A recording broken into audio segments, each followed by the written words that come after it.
नमस्कार, मैं हूं राहुल शर्मा। आप देख रहे हैं SPN 9 न्यूज़। स्वागत है आपका हमारे इस खास प्रोग्राम में। जी हाँ, प्रोग्राम की शुरुआत कर लेते हैं दबंगई से। आपने अक्सर देखा होगा कि बाहुबली दबंगई करते हैं। अक्सर आपने देखा होगा जो माफिया होते हैं वो दबंगई करते हैं, लेकिन कभी आपने सुना है कि किसी राज्य की मुख्यमंत्री वो दबंगई करती हैं? क्या कभी आपने सुना है कि किसी राज्य के मुख्यमंत्री ने दबंगई की है? जी हाँ, दरअसल ये बात हम इसलिए बोल रहे हैं क्योंकि जिस तरीके से इन दिनों पश्चिम बंगाल में देखने को मिल रहा है, उसे देखकर ये कहा जा सकता है कि अब पश्चिम बंगाल की मुख्यमंत्री ममता बनर्जी दबंगई पर उतर आई हैं। यानी कि उनका जो दबंग अंदाज है और जिस तरीके से दबंगई वो दिखा रही हैं, कहीं ये दबंगई उन पर भारी ना पड़ जाए। बीते दिनों बीजेपी के राष्ट्रीय अध्यक्ष अमित शाह का हेलीकॉप्टर उन्होंने बंगाल में उतरने से मना कर दिया था। वहीं सबसे बड़ी बात तो है उत्तर प्रदेश के मुख्यमंत्री योगी आदित्यनाथ जो है उनका भी हेलीकॉप्टर जो है वो हेलीपैड पे उतरने से मना कर दिया, जिस वजह से उनकी रैली कैंसिल हो गई। तो मैं आपको देखिए खबर बता देता हूँ। उत्तर प्रदेश के मुख्यमंत्री योगी आदित्यनाथ पश्चिम बंगाल के बालरू घाट में एक रैली के लिए जाने वाले थे। सीएम ऑफिस ने अब जानकारी दी है, रैली के लिए इजाज़त नहीं दी गई है। सीएम ऑफिस ने बताया कि पश्चिम बंगाल सरकार ने बिना कोई नोटिस दिए रैली की इजाज़त को बर्खास्त कर दिया है। इसे लेकर एक बार फिर तनातनी की स्थिति पैदा हो गई है। स्थानीय बीजेपी कार्यकर्ताओं ने रैली रद्द करने पर विरोध भी शुरू कर दिया है। वहीं अब खबर है कि योगी आदित्यनाथ रैली को फ़ोन से संबोधित करेंगे योगी आदित्यनाथ रैली को। देखिए, सबसे बड़ी बात तो ये है कि राजनीति ठीक है, राजनीति होनी भी चाहिए और चुनाव से पहले सभी राजनीतिक पार्टी के नेता राजनीति करते हैं, वोटरों को लुभाने के लिए अलग अलग तरीका अपनाते हैं, स्ट्रैटेजी बनाते हैं। लेकिन इस तरीके की दबंगई ममता बनर्जी जिस तरह से कर रही हैं, ऐसी दबंगई कोई नहीं करता। भारत की अगर मैं बात करूं, लोकतंत्र का देश है, सभी लोगों को आज़ादी दी गई है और सबसे बड़ी बात तो ये है कि जब तक आचार संहिता नहीं लगता तब तक जो है रैली जो है वो नहीं रोकी जाती, या फिर कह सकते हैं कि कोई भी स्टेट का मुख्यमंत्री इस तरीके से केंद्र सरकार के काम में टांग नहीं अड़ाता, या फिर सबसे बड़ी बात तो ये उन्हें अपने राज्य में आने से मना नहीं करता। लेकिन जिस तरीके से पश्चिम बंगाल की मुख्यमंत्री ममता बनर्जी इन दिनों जो कर रही हैं वो सरासर गलत है। इस तरीके से ममता बनर्जी को ये कदम नहीं उठाना चाहिए था। और देखिए, अगर बात की जा रही है ममता बनर्जी की, तो सबसे पहले यहाँ पर सवाल भी ये खड़ा हो रहा है कि क्या ममता बनर्जी को डर लग रहा है कि कहीं चिटफंड मामला खुल ना जाए? कहीं ममता बनर्जी को ये डर लग रहा है कि उनके घोटाले सामने ना आ जाएं? कहीं ममता बनर्जी को डर लग रहा है, या ममता बनर्जी को ऐसा तो नहीं लग रहा कि बीजेपी के जो दिग्गज नेता हैं उनके वहाँ पर आने से वोटरों का झुकाव उनकी तरफ चला जाएगा? तो ये तमाम सवाल है जो निकल कर सामने आ रहे हैं। भले ही कह सकते हैं कि जो वोटर है वो बीजेपी नेता की तरफ चले जाएं या बीजेपी के तरफ चला जाए, लेकिन इस तरीके से रैली के लिए इजाज़त नहीं देना, इस तरीके से जो है नेताओं को अपने राज्य में आने नहीं देना, या फिर इसका मतलब ये निकाला जा सकता है कि ममता बनर्जी ने तो अपना एक अलग राज्य बना लिया है, एक अलग तरीके की उनकी कह सकते हैं कि वहाँ पर हुकूमत चल रही है, एक अलग तरीके का अपना उन्होंने एजेंडा बना रखा है, या एक अलग तरीके का उनका रूल एंड रेगुलेशंस है। तो ये सारी चीज़ें कहीं ना कहीं बताती हैं कि पश्चिम बंगाल भारत में है, और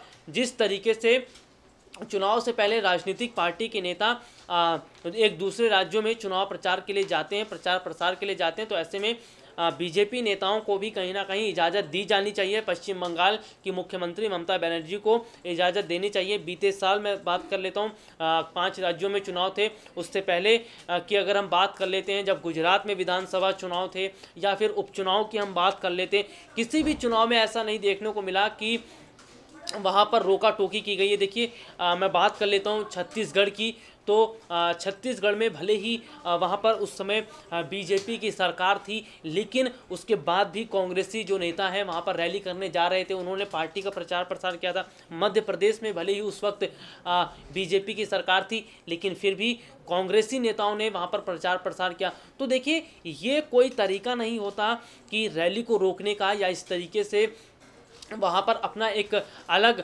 अधिकार जमाने का। और मैं पश्चिम बंगाल की बात करता हूँ तो ममता बनर्जी का जिस तरीके से पश्चिम बंगाल में शासन रहा है, जिस तरीके से वो शासन कर रही हैं, उसमें सबसे ज़्यादा नुकसान अगर किसी का हो रहा है तो वो हिंदू वर्ग के लोगों को हो रहा है। क्योंकि जिस तरीके से ममता बनर्जी ने हमेशा से हिंदू वर्ग के लोगों पर निशाना ही साधा है। और कहीं ना कहीं अगर बात की जाए तो अब अपनी गुंडई भी हम कह सकते हैं उस पर उतर आई है ममता बनर्जी, अपनी दबंगई पर उतर आई है ममता बनर्जी।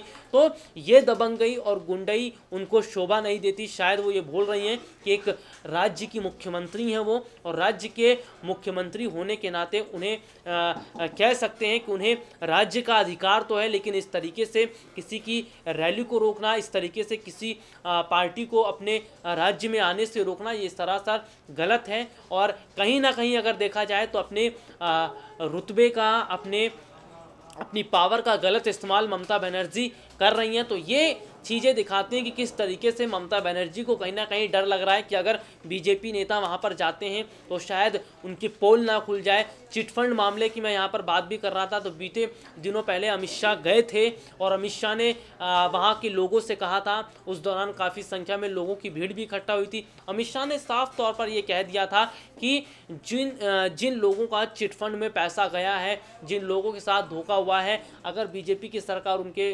राज्य में आएगी तो सभी लोगों को उनका पैसा दिया जाएगा, सभी लोगों को जो है उनकी कह सकते हैं कि उनकी मुश्किलों का हल निकाला जाएगा। तो कहीं ना कहीं देखा जा रहा है कि ये सब चीज़ें भी कहीं ना कहीं ममता सरकार को डरा रही हैं। दरअसल चुनाव से पहले जिस तरीके से मैं बात कर लेता हूँ, उत्तर प्रदेश के पूर्व मुख्यमंत्री अखिलेश यादव पर शिकंजा कहीं ना कहीं कसा हुआ है ईडी द्वारा, बसपा सुप्रीमो मायावती पर कसा हुआ है।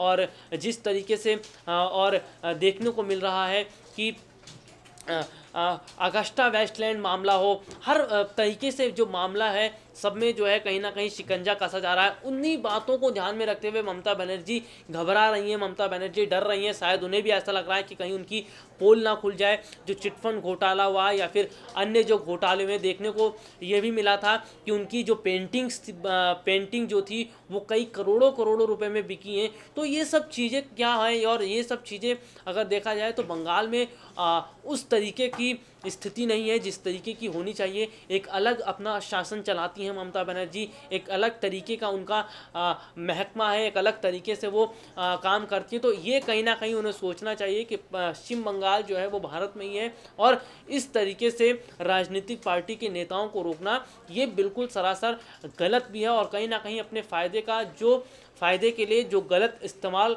कर रही हैं, अपने पावर का जो गलत इस्तेमाल कर रही हैं ममता बनर्जी, शायद उन्हें होना चाहिए कि अगर पश्चिम बंगाल में बीजेपी की सरकार आ जाती है तो किस तरीके की परेशानियां उन्हें झेलनी पड़ेंगी।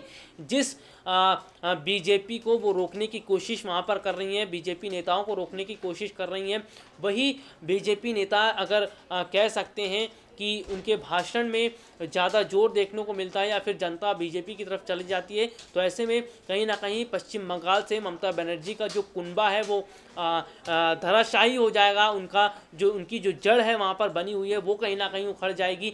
तो ये चीज़ें भी कहीं ना कहीं ममता बनर्जी को सोचनी चाहिए। और सबसे बड़ी बात तो ये है कि अब पश्चिम बंगाल के लोगों को तय करना है कि वो ममता बनर्जी के साथ जाएं या ना जाएं, या फिर वो बीजेपी के साथ जाएं। देखिए, लोकसभा चुनाव से पहले जनता के मन में तमाम तरीके के सवाल जो हैं वो आते रहते हैं। जनता परेशान होती रहती है कि आखिरकार किसे वोट दिया जाए, किसे नहीं दिया जाए, क्योंकि सभी लुभावने वादे करते हैं। लेकिन जनता जनार्दन है, जनता सब जानती है, जनता सब पहचानती है। जनता को पता है कि कौन लॉलीपॉप दे रहा है और कौन सरकार, कौन काम करेगा, कौन नहीं करेगा। ये सभी बातें जो है कहीं ना कहीं जनता के ध्यान में रहता है, ये सब भी बातें जनता के मन में रहती हैं। और अब देखते हैं कि आखिरकार पश्चिम बंगाल की जनता क्या ममता के साथ जाएगी या नहीं जाएगी, ये तो वक्त तय करेगा। लेकिन लोकसभा चुनाव से पहले जिस तरीके से राजनीतिक पार्टी के नेताओं पर हार का डर या फिर कह सकते हैं कि जो चिंता नज़र आ रही है, उससे साफ झलकता है, उससे साफ पता चलता है कि किस तरीके से उन्हें ये डर सता रहा है कि जनता कहीं उनका साथ ना छोड़ दें, कहीं जनता जो है उन पर विश्वास ना करे। तो ये चीज़ें कहीं ना कहीं स्वाभाविक सी भी बात है कि जब चुनाव नज़दीक आते हैं, चाहे चुनाव जो कोई भी हो, तो ऐसे में नेताओं को साफ कहीं ना कहीं डर देखने को मिलता है। लेकिन अब कह सकते हैं कि मोदी सरकार ने अपना अंतरिम बजट भी पेश कर दिया। कांग्रेस रणनीति बनाने में लगी हुई है। सपा बसपा ने पहले ही उत्तर प्रदेश में अपना फॉर्मूला सेट कर लिया है। तो ऐसे में कहीं ना कहीं राजनीतिक पार्टी के नेताओं ने अपना अपना जो काम था वो कर चुके हैं, और अब इन काम से इनको कितना फ़ायदा होगा ये तो वक्त तय करेगा। तो फिलहाल के लिए आज हमें इजाज़त दीजिए। नमस्कार।